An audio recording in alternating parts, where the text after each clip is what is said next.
One of the ways that states try to make the international system a little bit less dangerous and a little bit less uncertain is by crafting arms control agreements.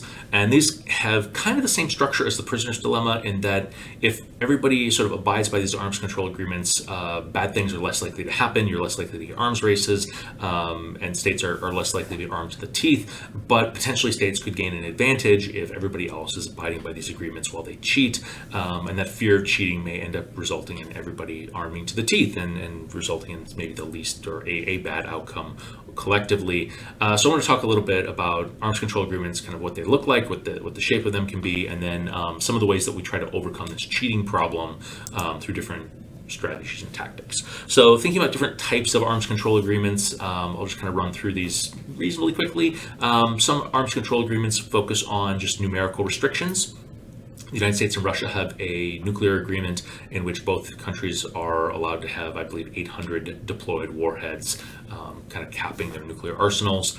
Another example of this would be between World War I and World War II, the Washington Naval Conference tried to come up with a system to limit navies, but because some navies have frigates and destroyers and battleships and submarines, the conclusion was, well, we can't just sort of count the number of ships and say everybody can only have so many frigates. And so instead they decided to count the number of cubic meters of water displaced by navies and said you're allowed to have this many cubic meters, use it however you want, submarines, destroyers, whatever, but that's your cap. So that's one approach. Another approach is to have categorical restrictions to eliminate a complete class of type of weapon, tank, gun, or bomb. I think the most recent illustration we've seen of this a couple decades ago, there was a big push for countries to ban landmines as a tool of warfare. Landmines are particularly awful because countries rarely pick up their landmines after war is over, and so you can have war zones, decades later that are still killing people because of all the landmines that have been placed. And so almost every country, I think the United States, North Korea, and Somalia are the only countries that haven't signed on to a categorical restriction saying we will not use landmines as a tool of warfare. We've seen other categorical restrictions over time. Chemical weapons, biological weapons oftentimes fall under this category. I think during the Middle Ages, at times, the crossbow was banned as an illegal weapon of warfare because it was unfair that common people could kill nobles, I think, something along those lines. We also see restrictions on development and testing. During the Cold War, the United States and the Soviet Union agreed to limiting development and testing of biological warfare weapons. Both countries were allowed to have labs where they were working with, potentially deadly bioweapons to develop treatments and to preventative kind of research, but they weren't supposed to be looking at how to weaponize these things and make them worse. When the Soviet Union collapsed, it came out that the Soviet Union actually had been weaponizing biological agents, which the United States sort of pressed them and said, why would you do that? Why would you cheat? And the Soviet Union's response was, well, we assumed you were cheating as well, which is, I think, the illustration of the prisoner's dilemma that comes with arms control agreements. We also get restrictions on where weapons can be placed. So you might say we can't have intermediate range missiles because they can arrive at their destination too quickly, and so we'll prevent those from being deployed in this particular region. You can say, we're not going to have weapons in Antarctica or the moon or space, all of which have different international agreements sort of to those effects. You might say, why would anybody put weapons on the moon? During the Cold War, people were thinking about nuclear weapons in all sorts of creative ways. And in fact, if you go back to our conversation about mutually assured destruction and getting a secure second strike, having a nuclear arsenal based on the moon would actually be a pretty reliable way to have a secure second strike. I'm not sure that the cost-benefit analysis makes sense, but during the Cold War, people were thinking all sorts of financially implausible things, we'll say. And then finally, we get restrictions on the transfer of weapons or technology. So in the Nuclear Non-Proliferation Treaty, there are elements of that agreement that say that states that have nuclear technology should not transfer that technology to other states that have not signed on to the Nuclear Non-Proliferation Treaty, so that they won't use that technology for anything other than civilian purposes. And it says that states are not supposed to help other states to develop nuclear weapons. So that would fit under that idea of a restriction on transfer. But regardless of what you craft in these agreements, you have to have some level of confidence that countries are actually following through. Oftentimes, that that monitoring piece is conducted sort of unilaterally. States are kind of monitoring each other, and they're doing that through technical verification, right? So using satellites or Geiger counters or other techniques to try to ensure that other countries are doing what they say that they're doing. And so during the Cold War, the United States flew U-2 flights over all sorts of Soviet airspace and Soviet aligned airspace, trying to get a sense of what the weapons programs of countries were looking like. And occasionally those U-2 spy planes would take pictures like this, right? And when these were shown to President Kennedy, he sort of looked at them and said, "Okay, what am I looking at?" And they said, "Well, there's vehicles there and there's tents areas." And he said, "Well, that could just be a logging camp." And they said, "Well, no, if you look closely, Mr. President, you'll see that those are actually missiles, intermediate range Soviet missiles being deployed." And Kennedy looked at that and said, "Really? They look kind of like hot dogs to me."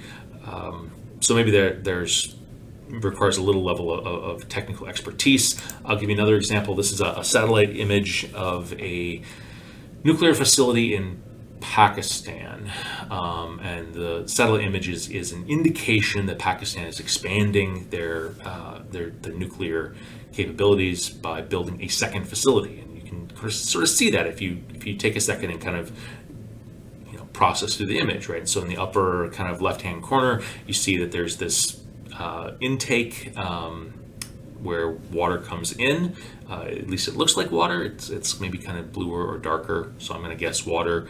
It's going into this facility. There's that kind of dome thing in the center. That's probably where the reactor heats up and boils water. The water turns into steam. The steam turns a turbine. The turbine generates electricity. The steam cools and goes out through a discharge. And sure enough, there's a discharge port as well. And I can kind of look at that and say, oh, that's kind of a square, and there's the intake and the discharge on the other side. And I can look next to it and see that there's a facility being constructed that's of a very similar size, kind of the same square.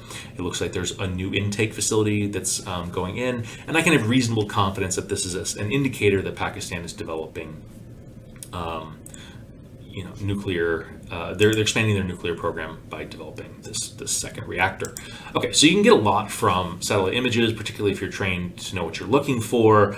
But there's at least two problems with technical verification. So one of them is that technical verification, satellites and spy plane flights, drone flights, can be thwarted by the vicious technology of a roof. And I'm not joking. In the lead up to the U.S. invasion of Iraq in 2003, Secretary of State Colin Powell went before the United Nations to lay out the U.S.'s case that Iraq was hiding something from the international community, and he flagged a particular site that the United States had been monitoring for years with satellites, and how this was believed to be a weapons site. But in recent months, Iraq had put a roof over that site, and so there is no way to know what is happening at that site now that there is a roof over the top of it. The implication being anything could be going on, including the development of weapons of mass destruction. The other limit of technical verification is that you don't always know what you're getting. And so in 1992, the United States picked up evidence of a nuclear test in China, not really realizing at the time that nuclear test actually was not a Chinese nuclear bomb or nuclear test. It was actually a test that was being conducted by Pakistan using China's nuclear testing facility, which is something that the United States had been very concerned about, but would have no reason to necessarily assume that radiation they're picking up from China would be related to Pakistan. So there's not necessarily foolproof evidence that can come from simply monitoring things with technology from afar. And so oftentimes international arms control agreements involve other strategies above and beyond sort of what states can do spying on each other. Oftentimes, arms control agreements will involve some sort of reporting mechanism, right? That states are required to file a regular report and say, here's how many ships we have and how much water they displace, and therefore we're in compliance with the Washington Naval Conference's, caps on naval size, right? And you can, look at those and say, okay, well, they reported this much last year.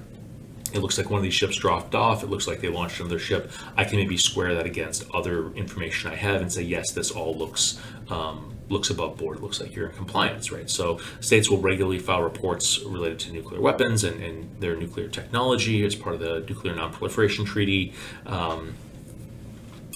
So reporting is a big part of the story.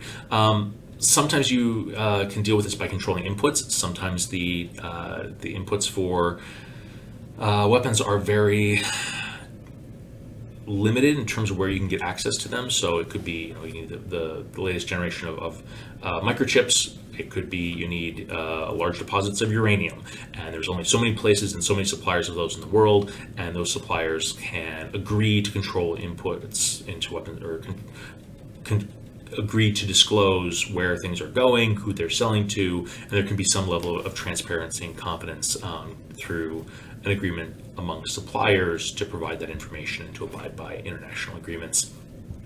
But really, the gold standard for making arms control agreements work is on-site inspections, to have inspectors who are able to go in and poke around and say, oh, it does look like you're in compliance. I can see that you rolled off a new ship, and I can see the other one that's in the scrapyard being taken apart, and I can get visual confirmation that what you say you're doing, you're actually doing.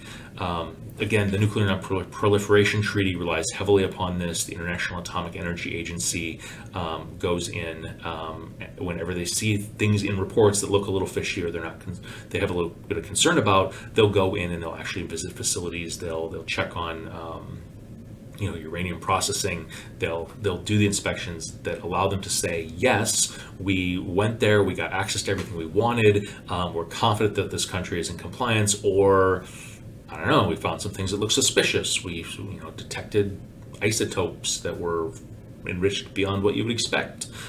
We weren't given access to a particular facility. We wanted to talk to this particular scientist, and we didn't get access to him or her.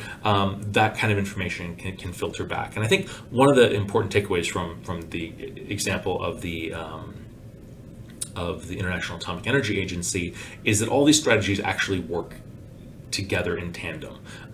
That there's only so many places on Earth where you can buy uranium. And those are monitored, and those work in conjunction with the International Atomic Energy Agency. States are filing reports that the International Atomic Energy Agency can work off of. States are engaging in technical verification, spying on each other with satellites. And when they see things that look a little suspicious, they can pass that along to the International Atomic Energy Agency as well. And so all of this can kind of work together to create a structure and a system that can give states a reasonable level of confidence that their adversaries, their potential rivals, are playing by the same sets of rules in terms of arms control agreements.